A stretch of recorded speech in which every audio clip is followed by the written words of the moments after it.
Hello friends, welcome to channel एडोफॉर्म। Myself Mandeep Patidar. हम आज जो डिस्कस कर रहे हैं वो है social pharmacy theory. D pharm first year का ये सब्जेक्ट है, न्यू सिलेबस के अकॉर्डिंग। कोर्स कोड है ER 2015T। आज हम डिस्कस करेंगे role of pharmacist in public health. Unit first का पार्ट थर्ड है। 2 वीडियोस के पहले हम डिस्कस कर चुके हैं। Introduction to social pharmacy, definition and scope, social pharmacy is discipline and its scope in improving the public health. ये हम अभी तक पढ़ चुके हैं 2 वीडियो में। उन वीडियो की लिंक मैं आज के डिस्क्रिप्शन बॉक्स में डाल दूंगा। और आप में से जो भी चैनल पर पहली बार आए वो चैनल को सब्सक्राइब करें, बेल नोटिफिकेशन पर प्रेस कर ऑल पर क्लिक करें ताकि मेरे अगले आने वाले वीडियो का नोटिफिकेशन आप तक पहुंच सके। हम बात कर रहे हैं role of pharmacist in public health. जब यदि हम बात करते हैं, एक फार्मासिस्ट होता है जिसका काम मेडिकेशन को डिस्पेंस करना है, मेडिसिन को वो डिस्पेंस करता है या मैन्युफैक्चरिंग करता है। लेकिन यदि पब्लिक हेल्थ की हम बात करें, क्योंकि कम्युनिटी फार्मेसी की हम पढ़ रहे हैं, कम्युनिटी फार्मेसी जब हम पढ़ रहे हैं तो पब्लिक हेल्थ की हम यहाँ पर बात करेंगे तो 1981 में APHA जो अमेरिकन पब्लिक हेल्थ एसोसिएशन है, उसने फार्मासिस्ट के रोल को डिफाइन किया। कहाँ पर? पब्लिक हेल्थ में।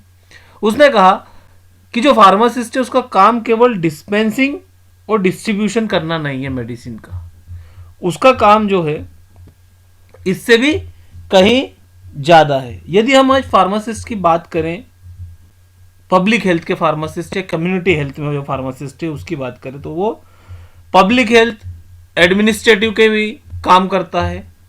और जो फार्मासिस्ट का काम हो गया है वो सबसे ज़्यादा पेशेंट ओरिएंटेड हो गया है। अब आजकल जितनी भी सर्विस है वो पेशेंट ओरिएंटेड है। एक फार्मासिस्ट पब्लिक हेल्थ में बहुत सारी सर्विस देता है, जैसे कि फार्माकोथेरेपेटिक, वो पेशेंट्स को केयर भी प्रोवाइड करता है, मेडिसिन देने के साथ साथ ये बात हो रही है। और बहुत से प्रिवेंशन मेजर्स में भी वो सहायता करता है। अब ओवरऑल यदि हम बात करें रोल ऑफ फार्मासिस्ट की पब्लिक हेल्थ में, तो वो केवल डिस्पेंसिंग का काम नहीं करता, वो इंफॉर्मेशन भी प्रोवाइड करता है। किसको? डॉक्टर्स को भी, फार्मा कंपनियों को भी और पब्लिक को भी।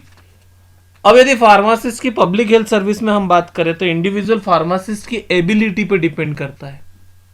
जो परफॉर्मेंस है वो उसकी एबिलिटी, उसका एक्सपीरियंस क्या है, ट्रेनिंग क्या है और वर्क मेथोडोलॉजी क्या है उस समय। तो यहाँ पर फार्मासिस्ट की जो एबिलिटी है वो देखी जाएगी। अब बात करते हैं पब्लिक हेल्थ में फार्मासिस्ट कहाँ कहाँ काम कर सकता है। तो पॉपुलेशन बेस्ड केयर में वो हेल्प करता है, prevention of disease and medication safety में, हेल्थ एजुकेशन में फार्मासिस्ट का बहुत रोल है, पब्लिक हेल्थ पॉलिसी जब बनती है उसमें फार्मासिस्ट का रोल है, और रिसर्च एंड ट्रेनिंग में भी फार्मासिस्ट का रोल है। पॉपुलेशन बेस्ड केयर, यदि पॉपुलेशन बेस्ड केयर की बात करें हम, तो वो क्या करता है? डिजाइन करता है। किसको? पॉलिसीज डिजाइन करेगा। किसके लिए? डिजीज मैनेजमेंट प्रोग्राम में। एक पर्टिकुलर पॉपुलेशन है, उसमें डिसीज मैनेजमेंट के लिए वो क्या करता है? पॉलिसी बनाता है। और किस किस चीज में कंट्रीब्यूट करता है pharmacist? Medication use evolution. Pharmacist medication use evolution में मदद करता है। वो देखता है कि एक पर्टिकुलर पॉपुलेशन है, उसने किस तरह से मेडिकेशन ली है और उसका इवोल्यूशन में वो हेल्प करता है। दूसरा वो काम करता है evidence based disease management program में। तीसरा काम करता है pharmacist can involve in the quality review. जब रिव्यू करना रहता है तो उसमें भी फार्मासिस्ट इन्वॉल्व होता है। ये किसका होगा? Population based care. यहाँ पर मेडिकेशन का इवोल्यूशन भी पॉपुलेशन से होगा। एविडेंस बेस्ड मैनेजमेंट, जो डिजीज है, क्या डिजीज है, क्या दवाई दी गई है और क्या उसको कितना फायदा हुआ, ये भी पॉपुलेशन में ही होगा। ठीक है। क्वालिटी रिव्यू, जब आप रिव्यू करेंगे किसी ड्रग का तो भी वो उसमें काम करेगा। Prevention of disease and medication safety. A pharmacist can provide prevention and control disease by, कैसे प्रिवेंट करता है? Establishment of some screening program to check out the status of immunisation.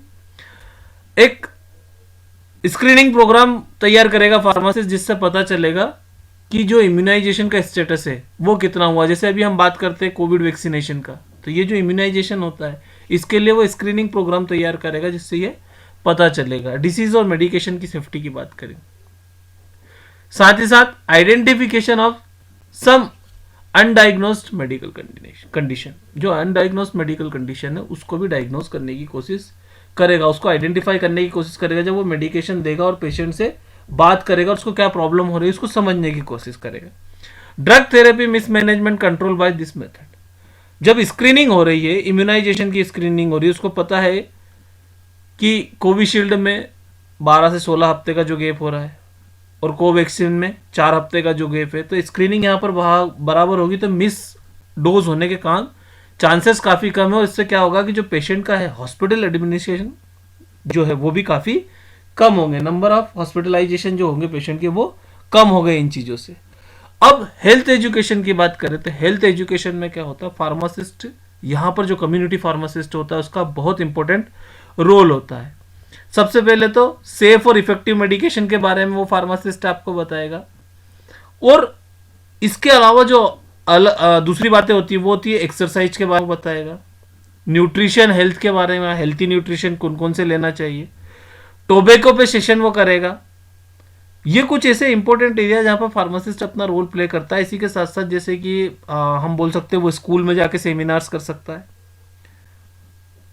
Traffic police के साथ वो अपना सेमिनार कर सकता है, पब्लिक हेल्थ में जहाँ हो सकता है वहाँ पर वो सेमिनार कर सकता है। इस तरह से वो हेल्थ एजुकेशन का काम कर सकता है, पब्लिक को इन सब चीज़ों के बारे में बताकर। Public health policy, public health policy में क्या होता है, जब पॉलिसी बनती है बहुत सारी तो उसमें जो सीनियर फार्मासिस्ट होते हैं उनको भी साथ में लिया जाता है, वो भी पार्टिसिपेट करते हैं। जब पॉलिसी बन रही है या नेशनल वाइज बन रही है या आपकी स्टेट वाइज बन रही है उसमें लेते हैं। इमरजेंसी प्लानिंग क्या है, इमरजेंसी प्लानिंग में फार्मासिस्ट किस तरह से मदद कर सकता है। जो स्पेशलाइज फार्मास्यूटिकल प्रोडक्ट है जैसे लाइक एंटीडोट्स की बात करें, वैक्सीन्स या एंटीबायोटिक्स क्रिटिकल केयर में जो यूज हो रहे हैं उनकी डिलीवरी में फार्मासिस्ट हेल्प करता है। फार्मासिस्ट असिस्ट किस चीज को असिस्ट करता है, फार्मासिस्ट प्रोक्यूरिंग को असिस्ट करेगा, डिस्ट्रीब्यूशन करेगा और dispensing emergency supply of pharmaceutical. Drug को किस तरह से बचाना है, प्रोक्यूर किस तरह से करना है, खराब ना हो, उसका प्रॉपर डिस्ट्रीब्यूशन हो और प्रॉपर डिस्पेंसिंग हो फार्मास्यूटिकल की, मेडिसिन की और इम्यूनाइजेशन प्रोडक्ट की। अभी जो हमारे यहाँ सबसे बेस्ट एग्जांपल है कोविड का, इसमें वैक्सीनेशन में जितनी भी चीज़ें इसमें आपको आशा उषा फार्मासिस्ट सब लोग दिखते हैं कि ये सब लोग काम कर रहे हैं, तो यहाँ पर फार्मासिस्ट कम्युनिटी फार्मासिस्ट का काम कर रहा है। Pharmacist as medication use expert should also work in assistant of health system administrator. Medication use expert के रूप में ये किसके साथ करता है, हेल्थ सिस्टम एडमिनिस्ट्रेटर जो है उसको असिस्ट करता है, किसके लिए, बेस्ट मैनेजमेंट प्रैक्टिस के लिए, ताकि जो हजार से मेडिसिन के वो कम हो, प्रॉपर डोज पेशेंट को जाए। अब बात करते हैं हम रिसर्च एंड ट्रेनिंग की। दो चीजें होती है, सबसे पहले ट्रेनिंग, कोई भी फार्मासिस्ट यदि कम्युनिटी फार्मेसी में काम कर रहा है, हेल्थ से केयर सिस्टम में या हेल्थ केयर सेक्टर में काम कर रहा है या किसी भी सेक्टर में काम कर रहा है तो उसकी ट्रेनिंग बहुत जरूरी है। बिना ट्रेनिंग के वो काम नहीं कर सकता। उसको एक्सपर्ट होना चाहिए किस चीज में, फार्माको एपिडेमियोलॉजी में, रिसर्च मेथोडोलॉजी में और बायोस्टेटिक्स में। उसको डाटा कलेक्शन आना चाहिए। भाई पब्लिक हेल्थ में जब वो जाके काम करने लगेगा तो वो डाटा लेके आया और उसको डाटा हैंडलिंग ही नहीं आती तो कोई काम कर रहेगा क्या, उसकी रिसर्च ही सारी खराब हो जाएगी। तो इसलिए उसकी ट्रेनिंग बहुत जरूरी है। साथ ही साथ क्या होगा, वो रिसर्च में पार्टिसिपेट करता है, जैसे कोई नेशनल एजेंसी है या कोई लोकल एजेंसी है और अभी कोविड पे इतने सारे रिसर्च चल रहे हैं, उसमें भी फार्मासिस्ट मदद करता है। Health system pharmacist should also work in collaboration with public health policy maker. जो पब्लिक हेल्थ पॉलिसी मेकर है उनके साथ भी काम करता है, गवर्नमेंट एजेंसी से काम करता है, मेडिकल सेंटर्स के साथ काम करता है और एकेडमिक इंस्टीट्यूट जितने हैं उनमें से भी काफ़ी सारे इंस्टीट्यूट के साथ वो काम करता है। इसलिए उसकी रिसर्च और ट्रेनिंग दोनों में वो काम करता है और ट्रेनिंग उसकी काफ़ी अच्छी होना चाहिए। ये हमारे रेफरेंस है और आपको वीडियो पसंद आई हो तो लाइक शेयर और सब्सक्राइब जरूर करें। Thank you.